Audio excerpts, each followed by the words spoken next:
Good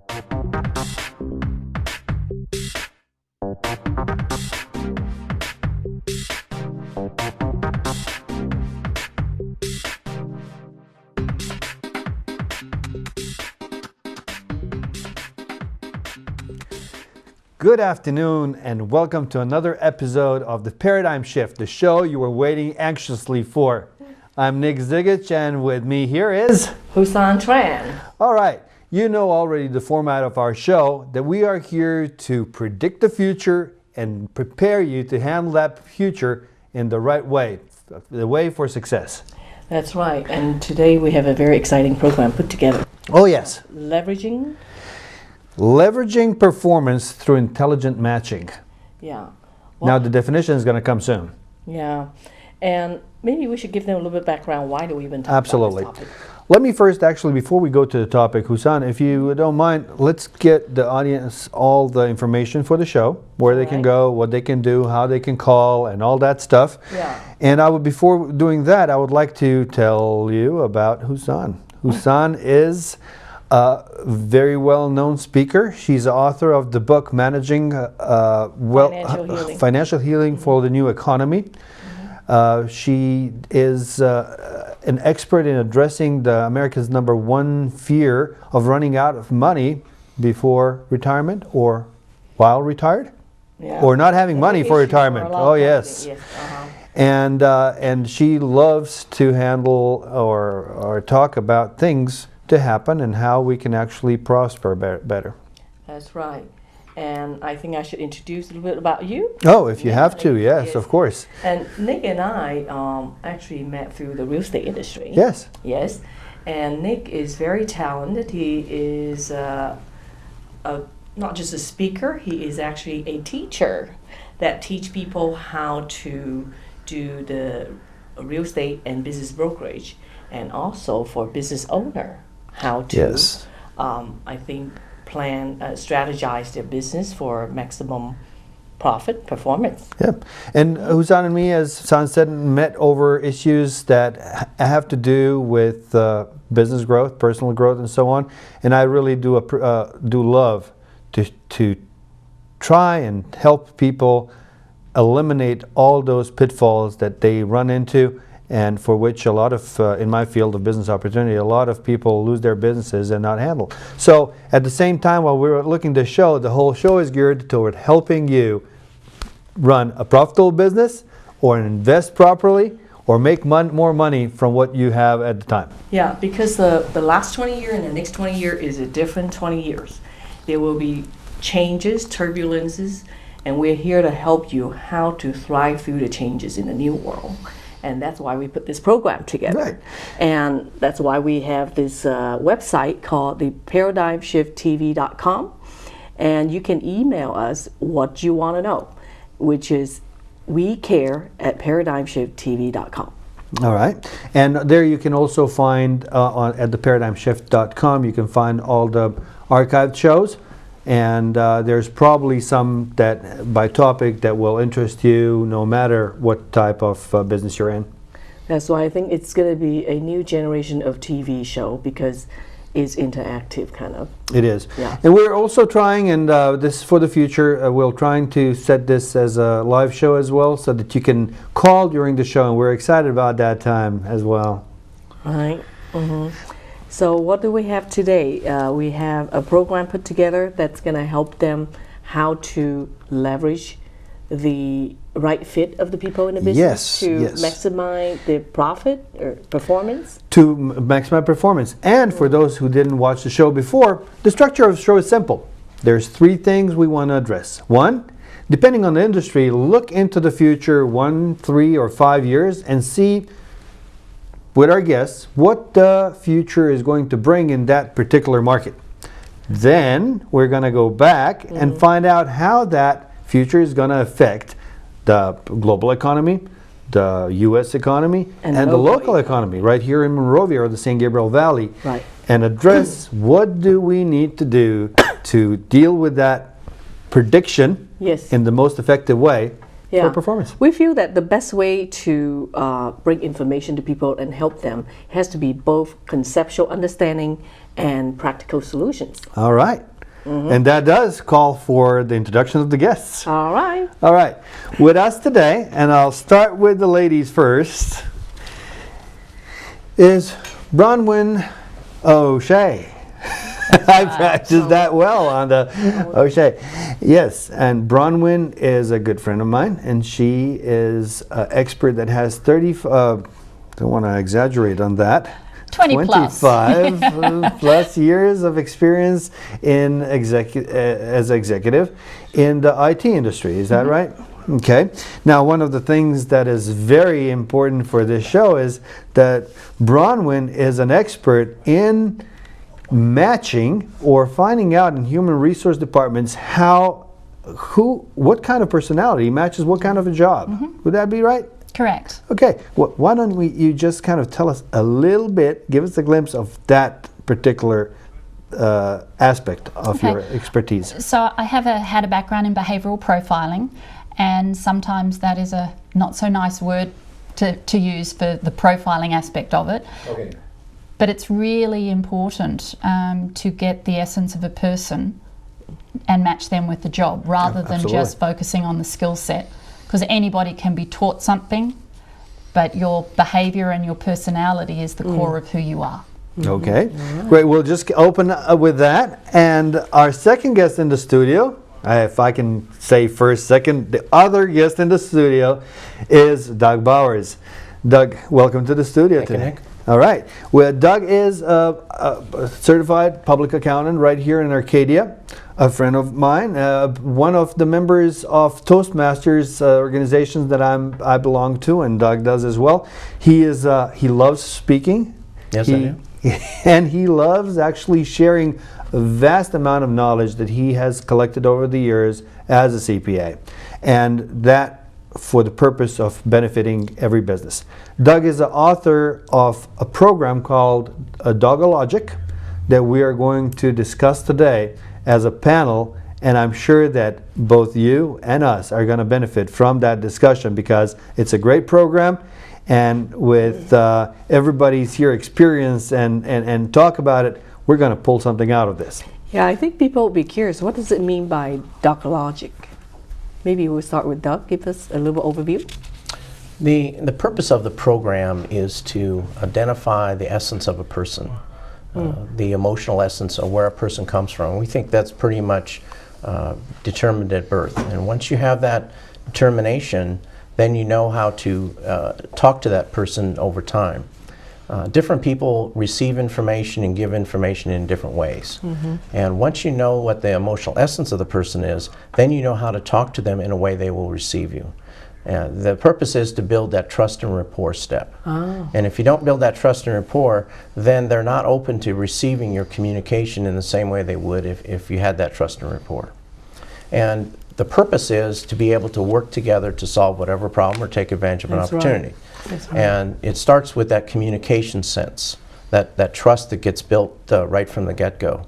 That's how the problems in the business get solved. Now, how do you establish trust in such a short time when you first meet a person? Are you talking about working with a person on a daily basis? Basically, the bottom line ingredient is if I understand you and I understand where you're coming from, and I'm sympathetic to where you're coming from, there's a trust level built at that point. And it's that little step that makes all the difference. Understanding. Yeah. I don't have to understand everything you do. I don't have to understand your expertise, but I have to understand that you have a point of view, and that where you come from with that point of view, and what you feel about something. And from there, we can have a connection. Ah. Great. I would just revert back to Bronwyn on that topic. Bronwyn, you are preparing a PhD in organizational psychology. Correct. Does that have to do anything with what Doug was talking about? It does, because I'm very passionate about getting the right person for the right job, and that is all about getting to the essence of the person and understanding that, as I said earlier, you can teach anybody anything, but I agree with Doug that fundamentally you are who you are, and while you can change your personality to suit particular situations, under stress you will revert back to your natural preferences. And in this economy, I think everybody's under a lot more stress than they used to be. There's a lot more hybrid positions, and that adds stress to people. And so if you get people that their underlying preferences support the position and support the interaction with their colleagues, everybody's going to be more successful, and then you can leverage that performance for profits in the company. You know, it's very interesting what both of them talked about. It's kind of like what I heard in personal development field, is they really teach people to be original, to be who you are, because the more people know who you are, the more they resonate with you and be able to cooperate and do business together. Well, if you think about it, we've been practicing who we are all our life. And so why not leverage off that strength and go with that? What we like to say is that people of competency can do basically any job, or all jobs across the board. Right. But why not take the strength of the person and use that? I think the person will be far happier, number one, will do far better, and also the business will benefit from that. Well, that's key. How a lot of people, they age up and they still don't know who they are. That's an excellent question. And they change jobs because that's the only way that they can increase their salary. Yep. Right. The driver is something totally different. Instead of driving, you know, they say if you can have a job and love it, that's a match in heaven. But a lot of people don't have that. Or worse yet, a job opens up inside an organization and somebody says, you need to go do that job because you could do good at that job. And then you got the wrong person in the wrong slot, and it's just a disaster. And the typical example of that is a salesperson that's very, very good interacting with the customer, and then they promote them to being a sales manager. Right. And Historical disaster. yes, very much Because so. And then a good nobody's happy. salesperson may not be a good manager. Correct, and then they typically leave, taking their Rolodex with them, and go back to being a salesperson because that's what they're good at, and that's what they're passionate about, and that's what they enjoy doing. Right. Let me kind of try to structure this so that it's easier to follow. Let's talk about, there's two levels of the topic. One is the employer level and one is the employee. So what we're talking about performance is a collaboration between the two. The employer who understands the employee and vice versa, so that's a good match. Now let's take it for the time being then on the global level and globalize it, then take it into the American world and see how we do it here, and then maybe see how we can work with it locally with the companies. So if anybody over there owns a company, That's right. that they know how to apply it directly. And before we do that, let's structure the whole thing about DogOlogic. So Doug, why don't you tell us about dogs and how they can help us in our lives? Well, our purpose is to, we support the idea that with Myers-Briggs and DISC and the variety of other things that have gone on before, we support those.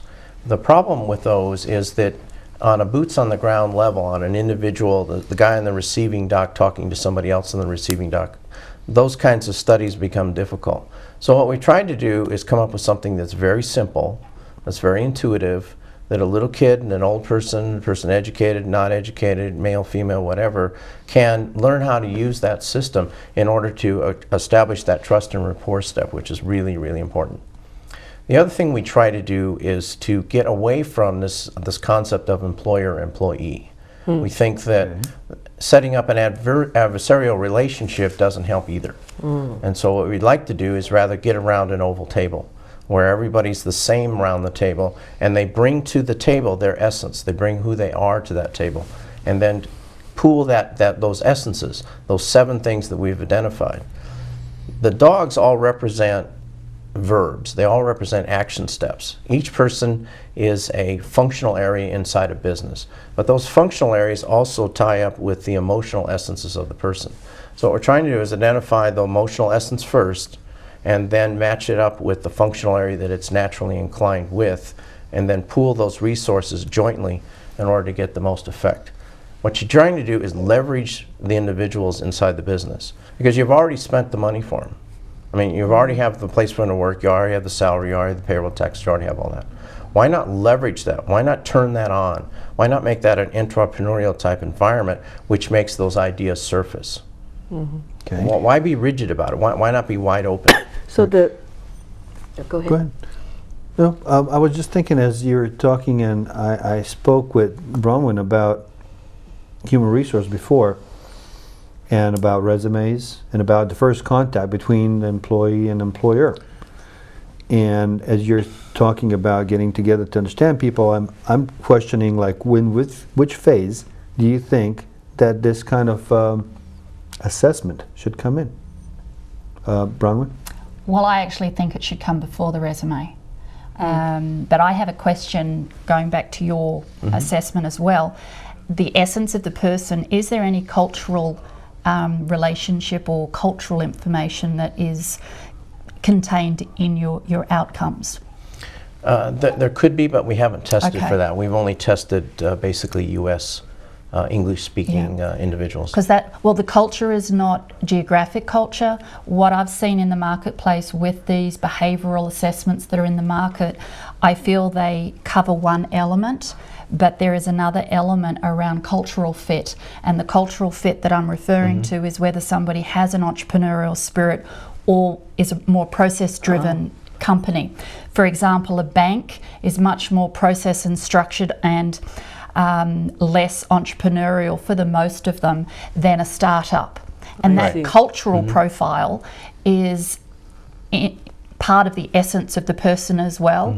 And I think that's a really good add-on to any of the programs out there that use that essence or the behavioural aspect. And I think that cultural fundamentally supports what you're doing as well, but needs to be prior to the resume, because good people are being lost because they're not even getting to be assessed because the resume is being used first.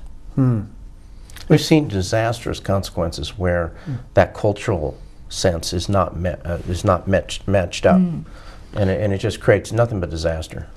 So in a corporate environment, or any, how do you approach that approach without, because the first, in our culture, it's the first thing is the resume. You send in the resume, you get 60,000 resumes. Well, that's how it's currently done. Right. So I don't believe that's how it's going to be done. And there are a lot of job boards out there now trying to move towards the profiling or the matching, or they call themselves the eHarmony of recruiting. Not to push a brand, but that people are familiar with the chemistry or the Match.com or the online dating for job matching.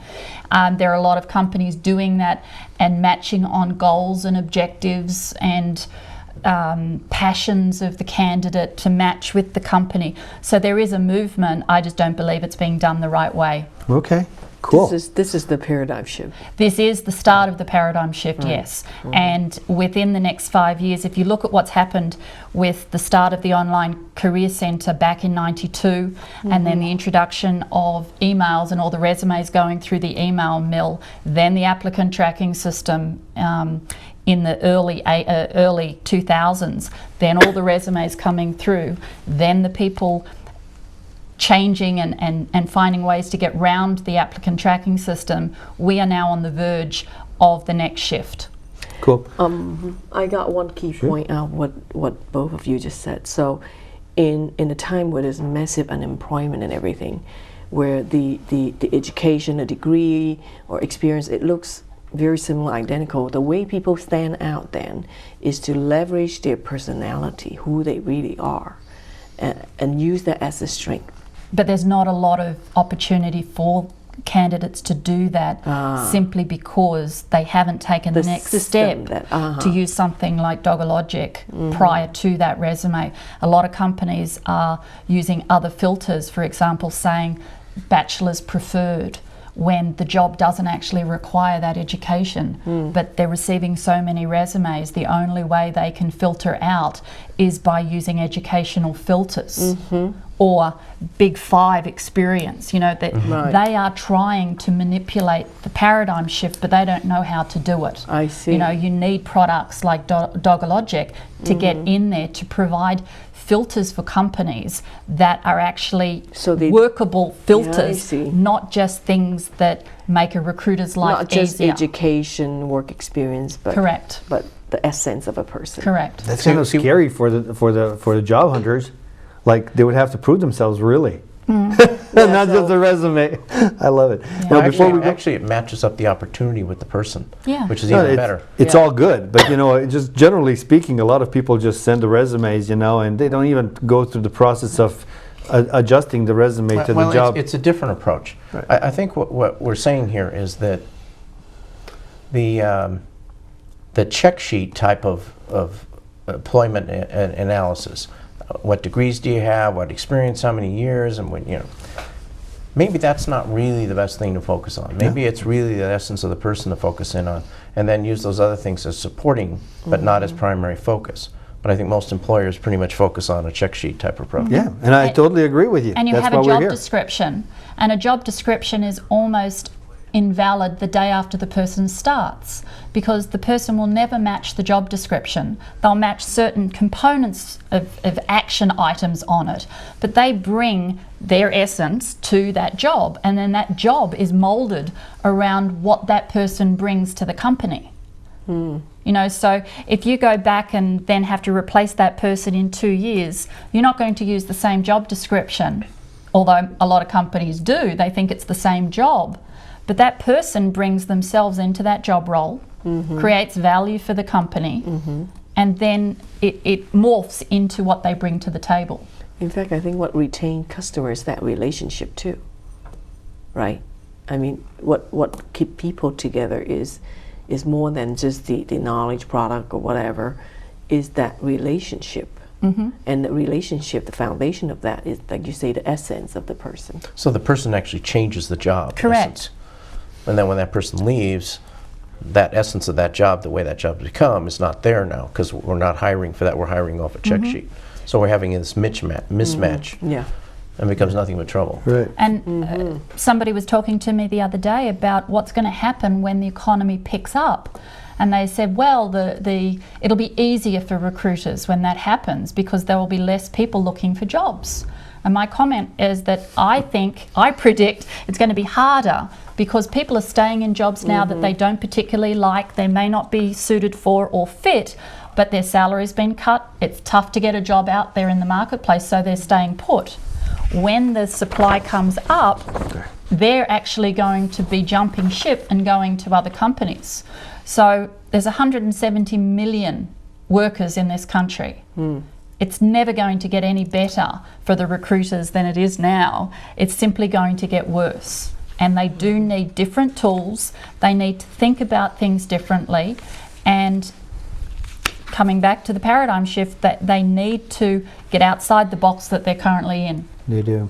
Now, before we go Actually, back, I would say it's far worse than that even, that people on the younger generational people are going to say, I want a job of a certain type. I want to do certain things.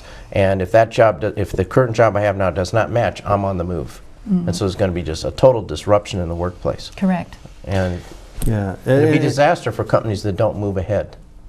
Right. Stay stuck in old paradigms. And I like what you just mentioned, because we're talking about normalization of the market, not the pressure under when you're in a market that is not high unemployment and so on, where people do whatever they have to.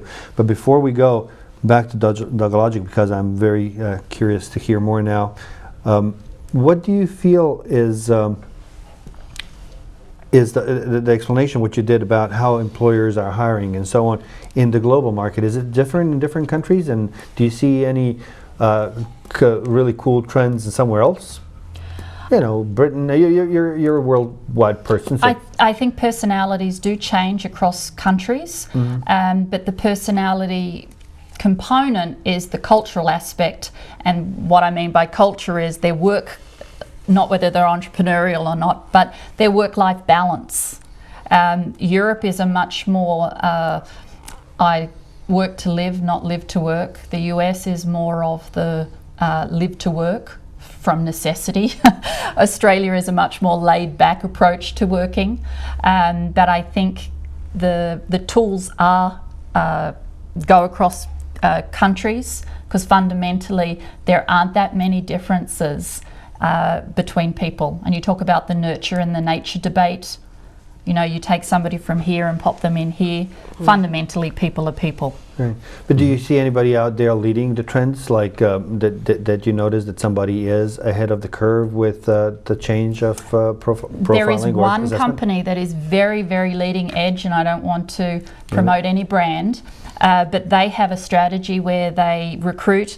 They have a 5-week training program that they train the new hire on their culture, and if after the first week of going into their real job, they don't want to be there anymore, they don't think it's a fit, they pay them $2,000 to leave. They are that, I wasn't going to name the brand, but it's a very, very high profile company, and they are culturally aware and they value people's fit. Okay. But it seems to be the younger companies. I don't know whether you've had experience with more established companies, but it seems to be the more entrepreneurial companies that are getting into this fit more and the matching. And it's not about work-life balance, because you look at the big players like Facebook and Google, they don't have much of a work-life balance because everybody loves to be there. Right. You know, you have these campuses where they do their dry cleaning and they have food and they have everything on the campus.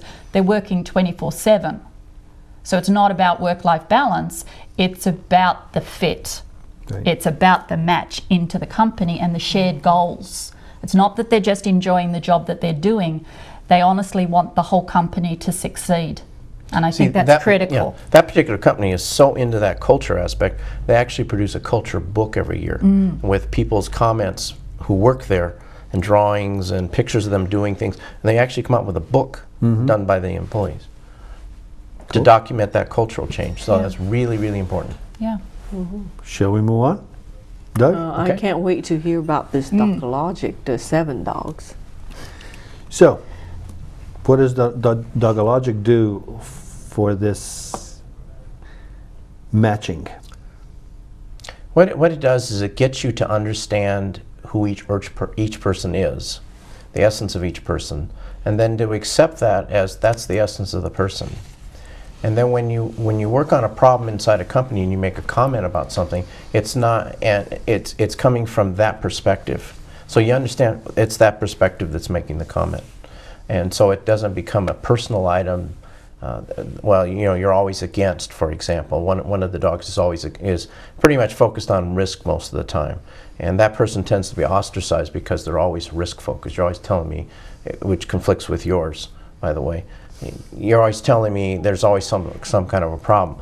But if you're trying to bring a product to market, it's really important to figure out what that problem is with that product before the customer does, because once the customer does, it's a disaster for you. Right? So realize that it's not Joe talking or it's not Alice talking, it's that character talking. It comes from that perspective. And when you do that, you start to neutralize the conflicts inside a business. And so everybody gets to participate from those perspectives. And how is the assessment given? In terms of a questionnaire, I'm assuming that there's a tool or... Our assessment is fairly unique. It's just the picture. Okay. Because we're not trying to get down to the in-depth assessments that if you had let's say you had 2 managers and you were trying to promote one versus the other and you wanted to understand them, well then you'd bring out the big test. Okay. And you do that because you could afford to do it, number one. There's enough at stake where you'd want to. And so you have people there who would be interested enough in it, they would be willing to receive the feedback and to study that feedback and understand it, and then try and work with it. Right? So that's where those tests would be used.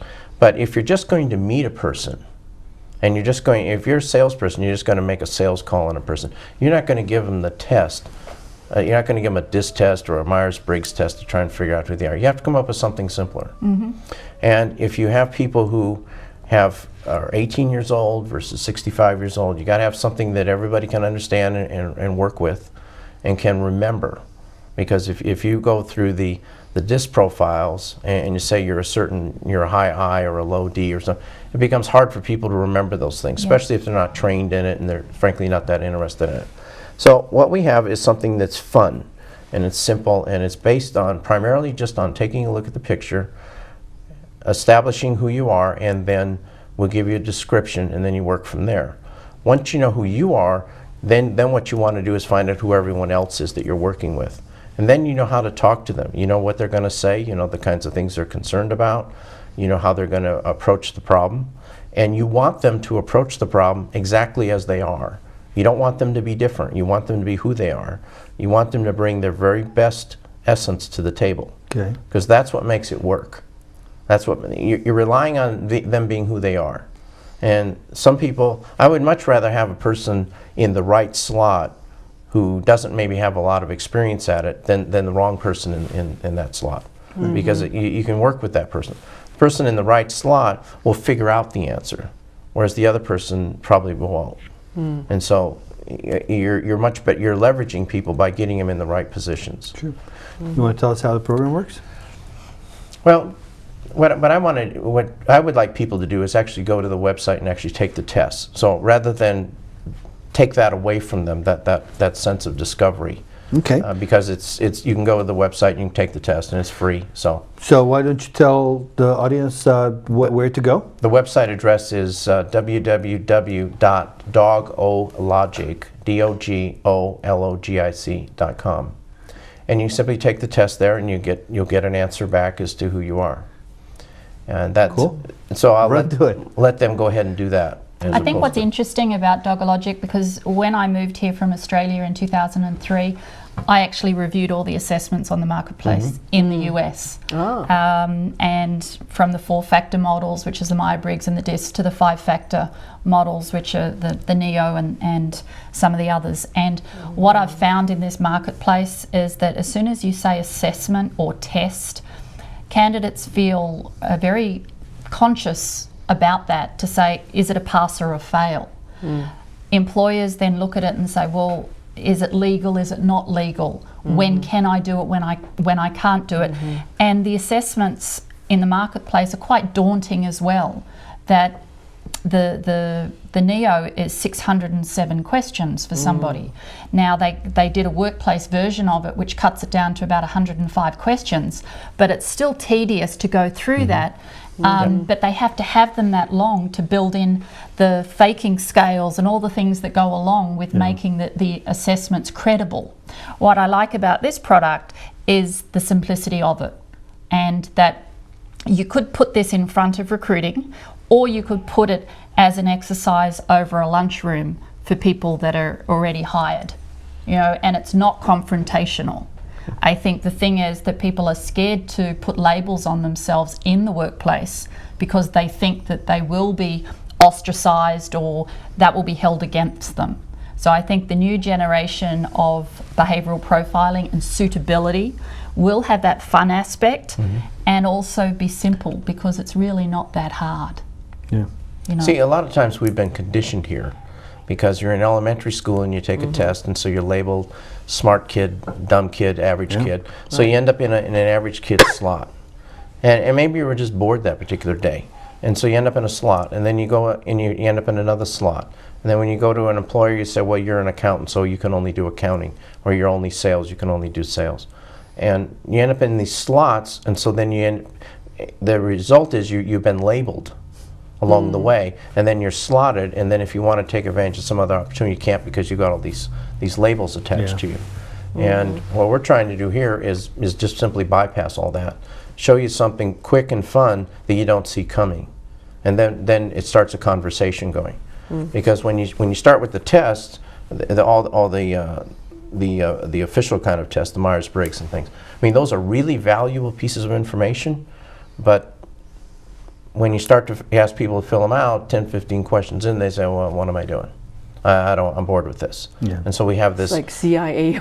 We have this very short attention span to things now. And the younger generation has an even shorter attention span than people over 35. And 35 and under are going to make up the workforce in the next 15, 20 years. Very soon.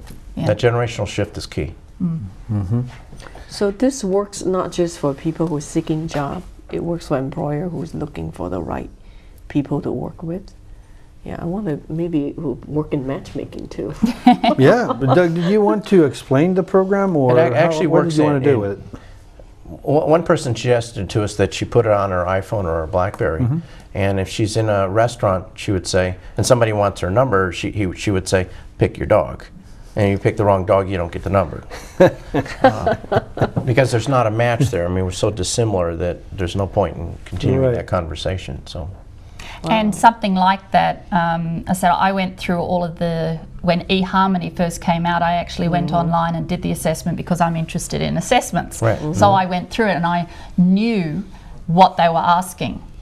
And I'm very bad at taking assessments because I've taken so many, which is probably why I chose differently than what I would have chosen had I not been up here. Because I've taken, I know what the answers. You're aware. I know what they're looking for, so, and I've written a couple of them, so I know what to look for. But the problem with the likes of the eHarmony questions and just that communication, they are so ripe for being fraudulent. Because while they take the personality, they're also engaging in that conversation that you don't know who you're engaging with. Whereas you take it to the coffee shop, at least you're there with the person, the one-on-one, you sort of, they can't lie when you're there. And they don't definitely expect the question. And they won't expect the question. Don't expect the question. Don't see it coming. Choose the dog.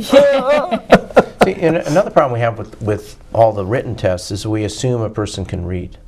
We also assume a person can understand what's being asked. And when you ask a question about is it this or that, which do you prefer, and they don't really prefer either one, then they start to have problems answering those kinds of questions. And so then you have to build into the test confirming things, or confirming questions in order to drive to the answer. And so that lengthens the test and makes that much more difficult. And you get people who, I don't want to be tested, I don't want to be found out. And so then they don't want to go in those directions, so they become resistant to it.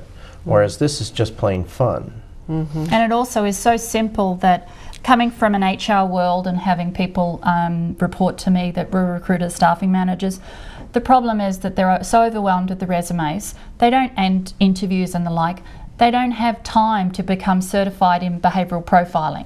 So the assessment that I'm certified in performing, I had to spend a certain amount of time being certified before I could perform these assessments on people. Wow. Recruiters don't have that time to spend, and they don't have the interest because they're doing recruiting. Because if they get it wrong and there's liability issues around them making decisions based on these assessments, they need something that is quick and easy for them to understand, easy for them to explain. Now, Myers-Briggs, I think, is a great product. I don't think it's necessarily well suited in the hiring space because of that time that you really need to have a certified person understanding the nuances of it to actually explain the results. And they simply do not have that time to have that experience, and they just need to have something that they can engage with the candidate and say, well, we understand the role calls for this type of dog and you're this type of dog, so there may be not so much of a match. One of the more complicated, expensive tests was paid for me to do like 10 years ago. And it was interesting that I went through the hoops and spent like 20 days with the company being assessed and whatnot, and I got a package of results. Believe it or not, I opened that package about 2 months ago, 10 years later. And I read through it, and I was astonished to find out that I was actually not what I thought I was. And it was pretty correct. It was pretty correct, but it was like a lot. And when you said that, at that time, I don't remember that there was anybody to explain those results and tell me what I should be looking for and doing, because the creative and analytical thing was not what I was doing after that test. And that brings up the next point about where these assessments should actually be done. The problem with the assessment market, if the company pays for the assessment, they own the data, and so the candidate typically never sees the results. Only the last one or two candidate ever gets to take the assessment. You can ask for the results, but a lot of people don't. So what happens is the candidate never knows how they're being perceived in the marketplace. Yeah. And companies need to control their culture. There was an interesting article written up about a well-known company that was entrepreneurial, that moved into a more market-driven or a family-oriented. It went through the 4 phases of this organisational cultural structure.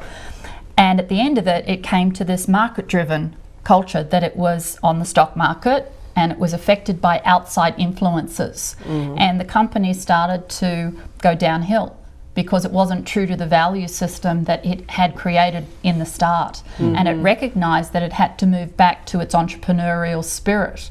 So they had to make firm decisions on who they were going to hire in the future to bring back. They're not going to fire everybody, but they have to build processes in place where the new people are more the cultural fit and the personality types that will take them back to that place. Now, not every part of the business needs to be entrepreneurial, but certainly the flavour of the company needs to be the essence of what that company wants to be. So they need some way of developing processes and knowledge around what those essences are. See, that culture is almost everything in a business.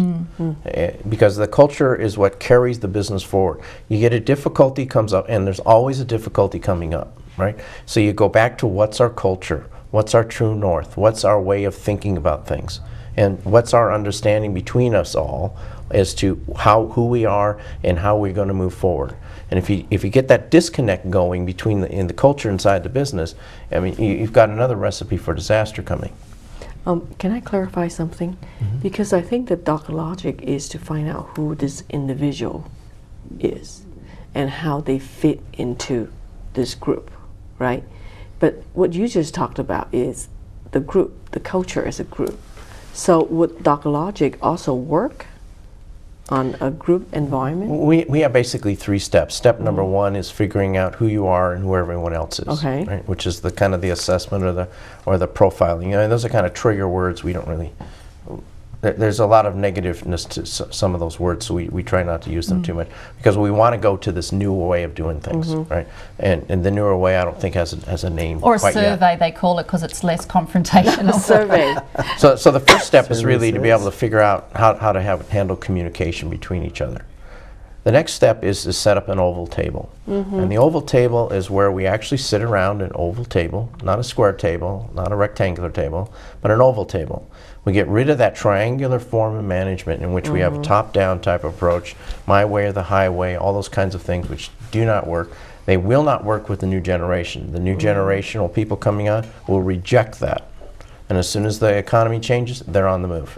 So if you've been running that way, your days are numbered. I mean, that's what's going to happen. If you don't see it coming, it's time to wake up.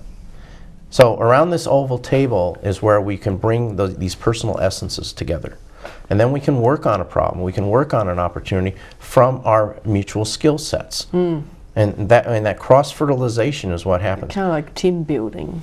Well, it goes beyond team building. If you have a person, if I come to our table, for example, with an idea, sometimes it's a good idea, sometimes it's not. Okay? But that's true of everyone.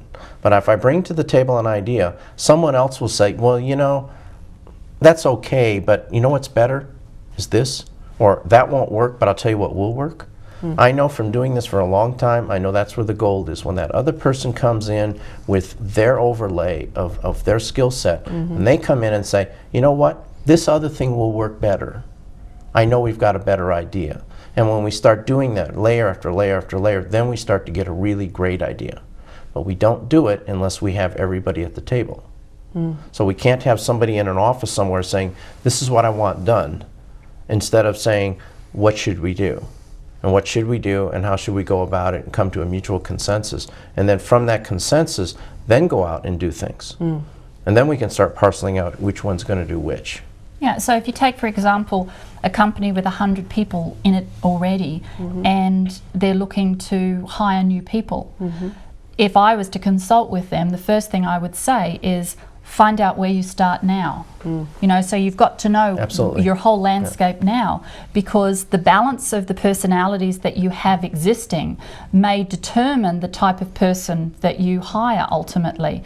And while, yes, if you want an attorney, they have to have an attorney's license. You know, they have to be capable of doing that job from a legal standpoint. Most positions aren't that way inclined. You know, majority of the workforce do not require degrees. Now, see, the last thing you need to do is hire 10 more people like me. I mean, you don't need 10 more people like me. What you need is you need Diversity. each of these people bringing in. So you have to start with the assessment of who do you have there already, and so who's missing. But you have to have an idea, of course, as to what the complete package looks like. So who is in charge of completing that? Would that be the director of human resource or a board or somebody who would say, okay, this is the structure we need of this, and this character, not job positions? Like anything, it's got to come from the CEO, because the CEO drives culture So they would need to be on board. mentally programmed. Well, I don't think it's a hard program to instigate with people, because at the end of the day, I'm a numbers person, and I can say to a CEO, look, if you do this, the ROI on this is this. If you have the right person in the right job at the right time, your profitability will go up. Now, sometimes you're only going to have somebody in a job role for 2 years. When I suggest to people they want to fill a position, I say, well, do you see this as an ongoing position, or do you see this as a stepping stone position? A lot of companies don't view positions like that. They think, oh, we're just going to hire them and they're going to stay there forever. And when the person that they've hired wants a promotion, they ask the question, why? Well, nobody asked them in the beginning, what was that position? Was it a stepping stone position, or was it a growth position? So companies, when they see the bottom line will be improved, I think they move towards that approach. So, In fact, the company she was referring to before views every position as a step position, that everybody's on the move. And that's the Nobody's going to reality. be stuck. No, lots of people don't want to move. Some personalities, they want to go to work and they want to go they home want a life and like they that. want a life. They don't want that promotion. They're happy doing that job, getting that money, because for them that fills the need that job has for them. They may be coming down from the corporate ladder versus on the uptake. They may have outside, they might be going to school, so they don't want that commitment for the job. And so there are some jobs like that. A receptionist is a prime example that I think should be a stay position. It should not be a stepping stone. There should be continuity in that role as the first focus of a company. all these are very helpful, but I do have a question. At the beginning, I think Doug mentioned that you don't want to think like employer-employees, because you don't want this no adversarial relationship. But still, the CEO or the president, whoever, is still the dominating factor or the driving. Well, he's force the that- coordinating leader. He's the Okay. collaborative leader, as we leader. would say. Collaborative leader. Okay. The one problem we have with the CEO is if the CEO is not on board with this kind of theory, it's not going anywhere. I mean, you're just going to fight it forever. I mean, and you're just going to, it's going to lose money. It's going to be a money-losing effort. So you really have to have that CEO on board. He has to have somebody like that to champion, and it typically has to be the CEO championing it. And I use the analogy of a sailboat because I race. Everybody has their position on a boat, but if the person at the helm isn't pointing the boat in the right direction, everybody else can be doing their tasks. Yeah, still need a captain. You still need a captain, but the captain knows that he can't jump the halyard or trim the chute because he's holding the wheel. He knows how to do it, so he sympathizes and can empathize and can advise, but he knows that his role is at the helm. There's no disrespect on a sailboat because everybody's a member of the team, because if you don't all pull together, you won't cross the line first. So that's how That's an excellent example. Yeah, but see, this example is not common. No, it's not. That's the problem. It's not common. That a lot of companies will say, well, I'm the guy who knows everything, everybody else is supporting me, and that's really wrong, because as the example shows, I mean, you can run the wheel, but you can't run all those other positions, and you can't relate to the customer every time the customer Well, calls. they end up micromanaging Correct. everything. And So then they head off because they're not focused on the direction they're going. Right. the markers out here and they're heading the boat over here because they're focused on micromanaging the team. So it seems like the CEO, president, whoever, the decision maker should be the first one who do these DogOlogic assessment or whatever, and then to find out a picture about themselves and to find value in maybe then bringing to the whole company. In our whole system view. here, what the collaborative leader would be is a person who would have come from one of the others first, is a morphed character, would have come up, and might be good at it, but probably isn't great at it. He's not a great salesman, he's not a great production guy, but he understands sales, he understands production, he understands all the other people, and he can get them to all weld together in a unified whole, in a unified effort. That's the key in that position. And what I like about DogOlogic is it doesn't seem to have a hierarchical character to it. It doesn't, a lot of the Myers-Briggs, everybody's throwing their labels out to say, well, what are you, what are you, what are you? And there seems to be a hierarchy that if you're not got an E in your label, you're somehow lesser than somebody else that does. But as I say, Myers-Briggs has its positioning as a useful tool, but I think something like this is non-confrontational, non-hierarchical, and because I don't see any hierarchy in the dogs, you know, dogs are dogs, you know, one's not higher than the other. So I think it's a very soft approach into a business. Oh, I'm curious, Nick, have you done one? Yeah. You have? Yeah. All right. I've been monitoring Doug's work for a while, and I definitely encourage everybody to go to the website. Doug, Yeah, could I you think tell I'm the going to do site it again? next. Yeah. It's DogOlogic.com. Okay. Maybe And the we test should- is One word. free. Yeah, the report is and do free. it because you can find about yourself, and it will be very interesting to find from this particular test in a very quick manner what it says. It's I don't want to kind of put the system down, but it's like we're reading the horoscope. I love, you know, I go into the horoscope and I want to read all the good things and bad things about me, and this is as simple as that. So just on that, are there strengths and weaknesses in each of the They all have particular strengths, and they all have some things they need to watch out for. and that people can work on? Because Work that's on, the right. big thing about saying that the candidate should get this so that they are aware. So you can't hide your personality, but you can certainly take a spin on it to say, you know, I have issues around time management.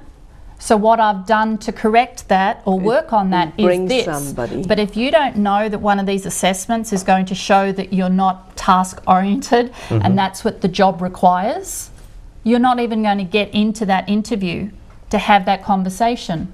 So things like this give that candidate the ability to know more about themselves, know how they're presenting to the recruiter, Know their strength. know their strengths, but more importantly, know their weaknesses, because we all have them, but some of us aren't aware of what those are. Right. So you can develop strategies around those. You know what I like in this conversation, what I was pulling out right away is your comparison to the dating service and the little example of flashing the dogs in front of a lot of small business clients that I have positions that are on the lower scale of the pay structure. And like, for example, you're talking about the receptionist, or in the food industry, cashiers. And it is one of the things that I would employ the system right away, because so many times do we find wrong personalities at those positions. They're And not smiling. Well, a right. lot of times they're your frontline positions. Right. And they represent the company in front of Or the hotel. customer. I think hotel needs And for this kind of simple or easy approach, what happens a lot of times in the restaurant industry, the owner wants to be the front person because he wants to control the money. He doesn't want to kind of losing it there. And he's the worst guy for the job. So instead of, I have a difficult time actually explaining to them that it's not there. But using the system and having them assess themselves, finding out whether they are for that job or not, could actually do the job for me. And particular in the executive level position, quite a lot of the larger companies do an 8-hour assessment costing significant amounts of money for doing their executives, and the executives feel like I have this life experience that I bring to the table. Why am I having to go through all of these hoops? Doesn't my reputation stand on its Stand alone, own? right. Why are you treating me like an entry-level position doing these 8-hour assessments and the like? I think something like this that is so not confrontational Right. and can be discussed quickly, that I think it would be a much easier approach. Yeah. We got 3 minutes. Yep. So what I would like to do is just summarize the conversation in the fashion of what does the listener, the viewer right now watching the show, what can they pull out to apply this immediately to the prosperity of their business? I think if you find the strengths of a person, and everybody has strengths, everybody has value, and everybody's important. If you find the strengths of a person and you utilize those to the best of advantage in the business, you're going to be far better off. The profits are going to be far higher, you're going to have a lot less conflict, and you're going to have opportunities coming your way than if you don't. All right. Bronwyn, you had a beautiful example before that you talked about businesses switching, moving people around when we spoke, having a change of position and then just moving that person who is actually matched for one position to another. You want to wrap it up with Yeah, with I mean, that? my example is in a bank, you're a teller, and so you like that customer interface. The only way that you can get more money is to get a promotion, and typically you then become a supervisor. They move you from the counter out to the back. You've lost that customer relationship. The customer feels alienated because they've got a new person. The person doesn't succeed because now they're doing admin and they're not engaging with the customer. So companies think they're doing the right thing by promoting somebody. We need to transform to a new model. We basically. do, and that's going to be the shift over the next 5 to 10 years. Companies are going to start engaging with the employee, making the employee part of the team. They're going to have to focus on new ways of hiring to get through 170 million workers, 40 million jobs on average a year open. People have 5 or 6 different resumes to match the different jobs. The system is going to be overburdened, and there needs to be the next generation of what's going to happen in that recruiting space to get the right person in the right job. See, if you're running a business, ask yourself this: is this model going to make you more money, or is the old model? All right. And it's pretty clear it's this model. Yeah. And your business isn't to hire people. Your business is to make money or make the product or sell the clothes or Serve the customer. serve the customer. Well, thank you so much for being here with us today. I think our time is was about wonderful. up. Yeah. Maybe I'll just summarize a few key points and then you do the commentary. Yes, please. Okay, so I guess the main message I got out of all this is to go back to the essence of the person and take their strength and value and use that, utilize that, leverage that to create value and create profit overall for the business. But the person, or they call the collaborative leader to champion this, is typically the president, the owner, the CEO to do this. But so the shift has to come first with this collaborative leader, and it has to go from the old model to a new model, and not based on experience, degree, criteria, whatever, and truly look at who the person are and how they fit into the whole culture, and together they all excel. So back to you. Thank you. Thank you, Husan. Ladies and gentlemen, it is the moment of truth, and we have our trusty crystal ball here. So to look into the future, I have to say that Bronwyn and Husan stole my thought. They wrapped it up. No, actually, the way we see the world, perceive the world today, from the employing side and filling in the positions at our companies, is from the resume point of view. No matter what we say at this show, it will stay there for a while. But the paradigm shift is switching to something new, and that new you heard on the show today. There'll be different methods, but they'll all circulate around one parameter. We need to know the candidates before we take them and employ them. So the paradigm shift will happen. It'll be over some years, but the fact is that only that way can small businesses, companies, large corporations get to produce in a way that is going to anticipate the new generation that's coming into the workplace. So be prepared for that, and that's my thought for the night. Thank you for watching and being with us today. Thank you, our Thank guests you very again. much.